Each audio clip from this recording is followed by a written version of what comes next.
3일차입니다. 오늘은 어제인 2일차 때 머딩해 놓은 것들을 샌딩하고 프라임 작업을 할 겁니다. 아침에 잠깐 회의를 합니다. 모자 쓴 운과 막내 아리아나는 치수를 재고 재료를 사러 갑니다. 새 주방에 설치할 카운터탑과 캐비넷과 페인트 등 각자 필요한 각종 자재들을 주문합니다. 오늘은 노란 옷을 입고 오신 션 아저씨가 샌딩을 시작하고 저는 창문에 새 케이싱을 설치합니다. 집주인분이 현재 살고 계신 집이라 먼지 나는 작업을 모두 밖에서 합니다. 샌딩은 먼지가 제일 나지만 밖에서 할 수 있는 작업이 아니라 입구에 비닐막을 쳤습니다.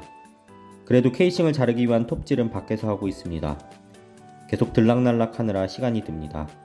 가루랑 물을 섞어서 사용하는 핫 머드 중 90분 안에 굳는다고 해서 90라고 불리는 머드는 사실 90분이 아니라 9분이면 단단해지기 시작해서 쓸 수가 없습니다. 그렇게 작업을 좀 빠르게 해야 하고 그래서 숙련된 사람이 아니면 쓰기가 힘듭니다.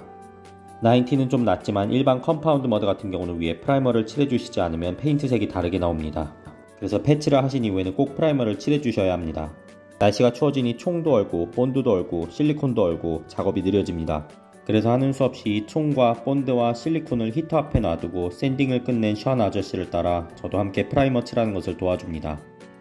지금 제가 하고 있는 작업은 구석진 코너들을 붓으로 칠하는 커팅 중이고 션 아저씨는 긴 롤러로 벽과 천장의 넓은 부분을 모두 칠해주고 있습니다. 롤러는 구석까지 들어가지 않기 때문에 커팅을 해주셔야 하는데 커팅을 먼저 하시고 롤러를 하셔야 커팅을 하시면서 나온 붓자국을 롤러가 없애주기에 마감이 더 깔끔하게 나옵니다.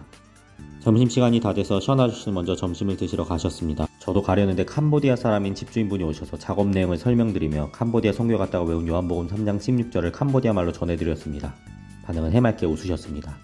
점심을 먹고 나니 운과 아리아나가 도착했습니다. 아리아나는 2차 패치와 샌딩 작업을 하고 운은 거실에 남은 작업을 하였습니다. 저는 열심히 천장을 롤러로 밀고 있습니다. 아리아나는 예전에 저희가 작업했던 큰 하우스 현장에서 인테리어 디자이너를 맡으셨던 분의 딸입니다. 저희가 작업하는 것을 보시고 깨끗하고 마음에 드신다며 딸도 배워보고 싶은데 할 일 있으면 시켜달라고 해서 사는 곳이 가까운 올라르웍스의 사장인 운이 이것저것 가르쳐주며 데리고 다니는 제너럴 레이버러입니다. 체조 선수로 지금도 일주일에 4번은 훈련을 한다는데 그래서 페인팅이나 머딩 같은 반복적이고 시간 소요가 큰 작업을 할 때는 음악이 생각보다 중요합니다. 이쪽 계열 사람들끼리는 노동요라고 부르는데 이 노동요를 틀어놓고 일을 하는 것과 노동요 없이 일을 하는 데는 큰 차이가 있습니다. 음악이 반복적인 움직임으로 인한 몸의 피로도에 집중하지 않게끔 하여 더 오래 일할 수 있게도 해주고 조용한 곳에서 반복적인 행동을 할 때 집중을 흔드는 잡생각이 밀려 들어오지도 않게 해줍니다. 시간도 늦고 아리아나까지 있을 필요가 없어서 아리아나는 집으로 먼저 보냈습니다.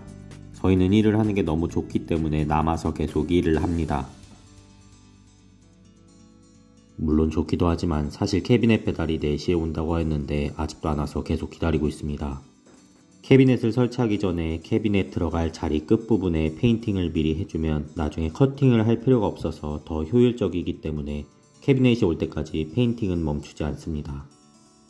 개인적으로는 페인팅이 재밌기는 하지만 피로도가 굉장히 큰 것 같습니다. 특히나 천정 페인트 같은 경우는 목이 너무 아픕니다. 오랜 시간 집중을 하다 보니 피로도가 큰 것 같습니다. 열심히 페인팅을 하다 보니 드디어 캐비넷이 도착했습니다. 보시다시피 배터리가 없는 동안에 페인트가 많이 진행이 됐습니다. 천정은 투코트를 벌써 다 칠했고 커팅도 많이 진행된 상황입니다. 아무렇게나 칠하는 게 아니고 캐비넷이 들어갈 자리를 생각하면서 커팅을 미리 해주고 있습니다. 그냥 하는 김에 하자면서 계속 이어지는 작업이 결국에는 천정과 벽 사이에 있는 커팅을 전부 다 하고 집에 갔습니다. 충분히 많이 했고 집에 가도 됐지만 제 성격상 내일 아침에 와서 그 조금 남은 커팅을 하기 위해 다시 셋업을 하고 싶지는 않았습니다. 오늘 준비한 영상은 여기까지입니다. 마지막까지 궁금하신 분들은 구독해 두시면 바로 보실 수 있으십니다. 내일 4일차 영상으로 뵙겠습니다. 감사합니다. 안녕히 계십시오.